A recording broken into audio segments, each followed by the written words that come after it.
میں شاہ امام سید احمد بخاری آپ سے مخاطب ہوں۔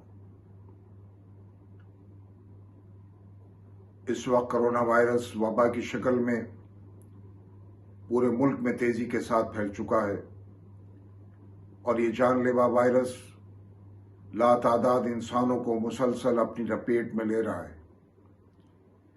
یہ ایسا قیامت خیز منظر ہے جو ہم نے اور آپ نے اپنی زندگی میں کبھی نہیں دیکھا۔ ہزاروں خاندانوں نے اپنوں کو کھو دیا جو اس وائرس کا شکار ہوئے۔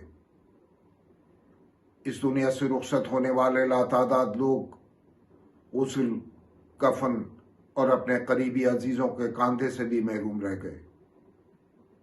ڈاکٹرز اور ماہرین کے مطابق کرونا وائرس کی تیسری ویو کا خطرہ بھی باقی ہے اور اس وقت بہت زیادہ احتیاط کی ضرورت ہے۔ ہم جتنا احتیاط کریں گے اتنا ہی ہم اس جان لیوا وائرس سے اپنے آپ کو اور دوسروں کو محفوظ رکھ سکتے ہیں۔ 13 یا 14 مئی کو عید الفطر ہے۔ حالات کی نزاکت کو دیکھتے ہوئے میری اپیل ہے کہ عید الفطر کی نماز اپنے گھروں پر ہی پڑھی جائے تو بہتر ہے۔ اس وبا سے بچنے کے لیے مخصوص حالات میں گھروں پر نماز پڑھنے کی شرعاً گنجائش موجود ہے۔